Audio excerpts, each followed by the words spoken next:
But we believe that most, if not all, fentanyl that's distributed here in the U.S. and in Canada originates in China. Hello viewers, welcome to my page, Epic Reactions.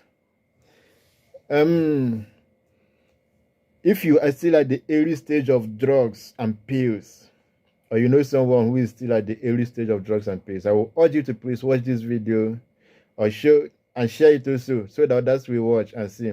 Then you will find out the reason why you should say no to drugs at this early stage, because once you get addicted to it, addiction is something that you can never come out of it except by the grace of God. So please don't get addicted to drugs and pills. Watch this video for yourself and see for yourselves why the reason why you should say no to drugs and pills, because it is a menace that is destroying the society today. Guys, watch and don't forget to follow my page. Thanks.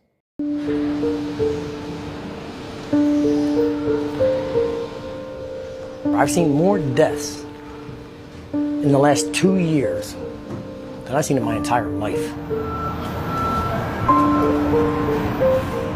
But we believe that most, if not all, fentanyl that's distributed here in the U.S. and in Canada originates in China. Fentanyl got him. It was his first overdose, and it was his last.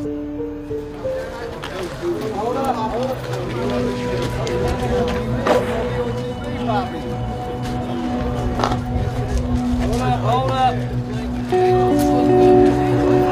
Alright guys, food on this side, clothes on this side, please.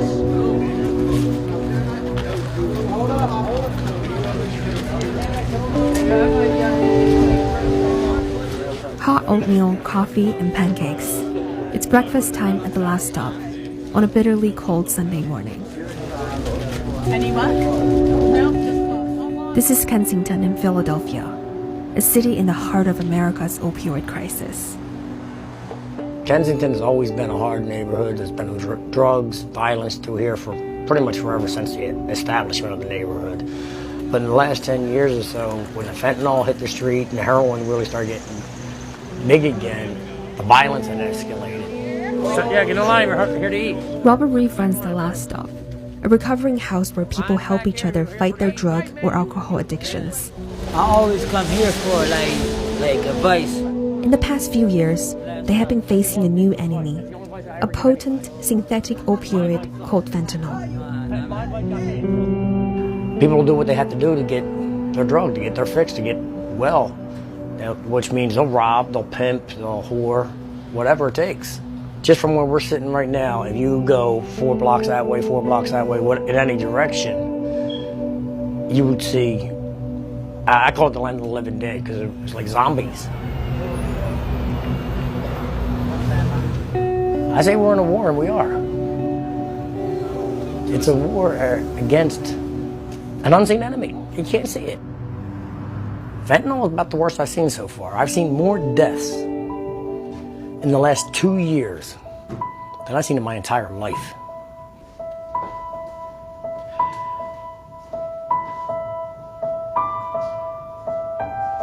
February 10th of 2017, almost 2 years ago, my significant other, James Diffendarfer, he died of a fentanyl overdose.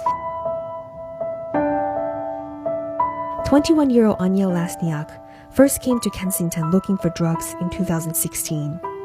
She met James at a Narcotics Anonymous meeting. James and I, it was love at first sight, you know. When I saw him in this meeting, I just knew that I needed him in my life. And no matter what the capacity was, I just needed him. I never got to know if he felt the same way about me. Toxicology report shows that James died of a compound that was 99% fentanyl. So he was told that he was being given heroin, and he wasn't.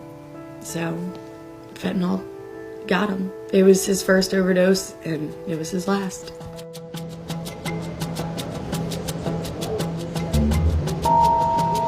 We have a crisis in overdose deaths in Philadelphia now. It's been rising for a number of years, and was at its worst in 2017 when we had more than 1,200 overdose deaths. 90% of those involved opioids. Fentanyl is a powerful synthetic opioid. similar to heroin, but it's up to 50 times stronger. Fast-acting, cheap, and highly addictive. It takes so little fentanyl to get people addicted that traffickers, many from China, have been sending it to the US in envelopes via postal services.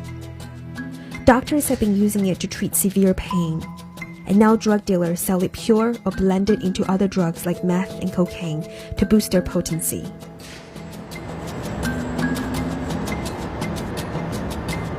We have a very large number of people who are dependent on opioids now, predominantly because they started with prescription painkillers.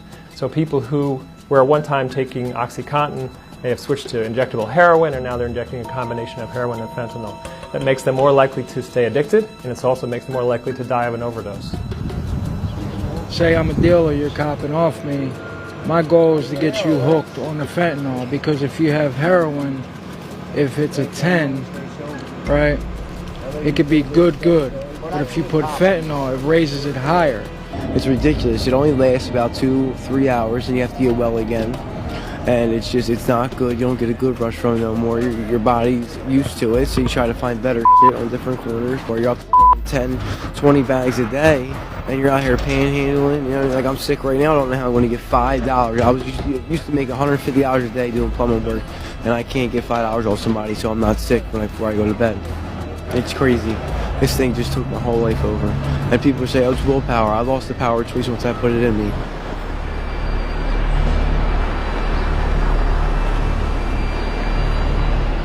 Home to 1.5 million people, Philadelphia is known as the birthplace of American democracy and the city of brotherly love. A scene from the film Rocky, where Sylvester Stallone runs up the steps of his art museum in triumph, has become iconic in American pop culture. But its convenient location, bordering some of the most populated states on the East Coast, also made it a perfect spot for distributing illegal drugs. Authorities say most fentanyl sold in the state of Pennsylvania can be traced back to China. Last June, Philadelphia Customs seized $1.7 million worth of fentanyl in a shipment of iron oxide from Suzhou, China. The U.S. indicted 2 Chinese men from Shanghai for fentanyl trafficking in 2018. We have indicted major Chinese fentanyl traffickers. Under Washington's request, Beijing has now classified fentanyl as a controlled substance. Philadelphia is doing what it can. The state of Pennsylvania is doing what it can. I can't tell you how many people in Philadelphia today are addicted to opioids. I can only estimate. Only a small fraction of those are in treatment. And this picture depicts the amount of heroin or fentanyl it takes for a fatal overdose. So for how much? Philadelphia is trying to address the opioid crisis by providing Narcan, a nasal spray containing naloxone, a substance that can reverse narcotic overdoses. It's also improving access to medication-assisted treatments, a method of weaning fentanyl users off the drug, with less potent opioids such as methadone and buprenorphine. And then if I reuse my sweater, I just put it right over his mouth.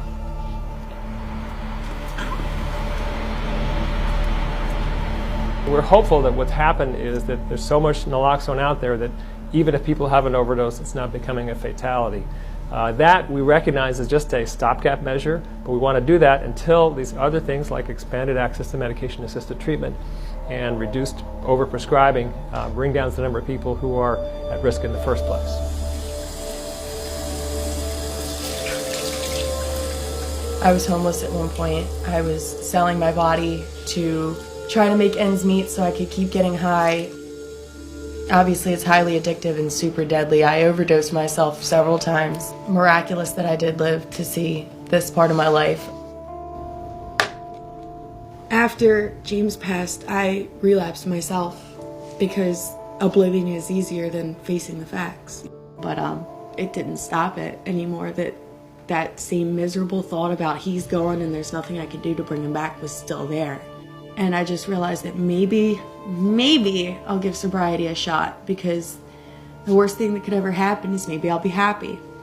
The worst thing that could happen if I keep going is I'll die.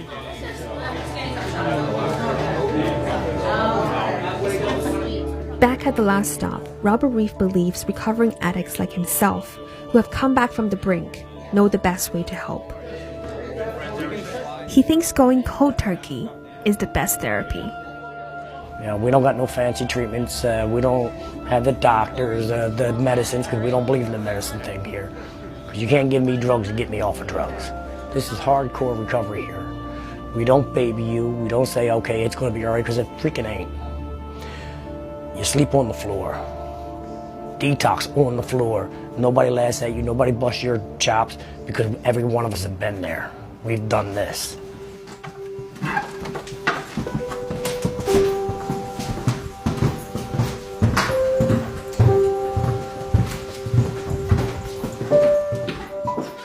When we met Anya, she had been clean since February 27, 2017. She became a member of the Last Stop last year. She got a stable job at a warehouse and has been living in Kensington, hoping to help others.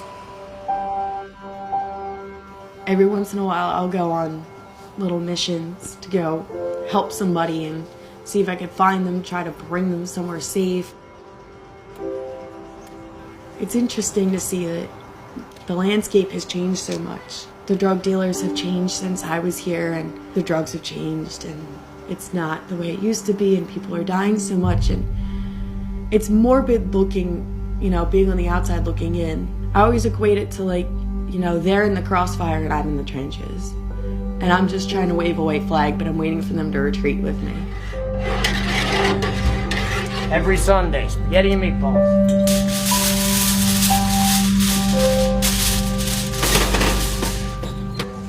Yeah, so I'm angry. I'm angry at the government.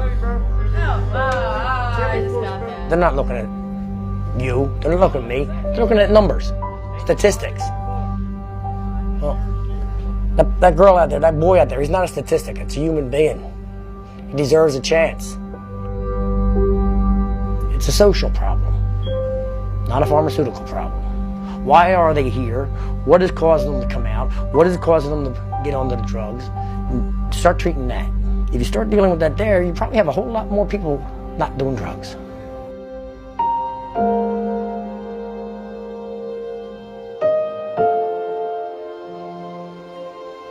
Anya overdosed again on fentanyl and crack cocaine in January, a few days after sharing her story. She was resuscitated and has stopped using drugs since. For Anya, every day is a struggle, but she has hope that she and others will eventually overcome addiction.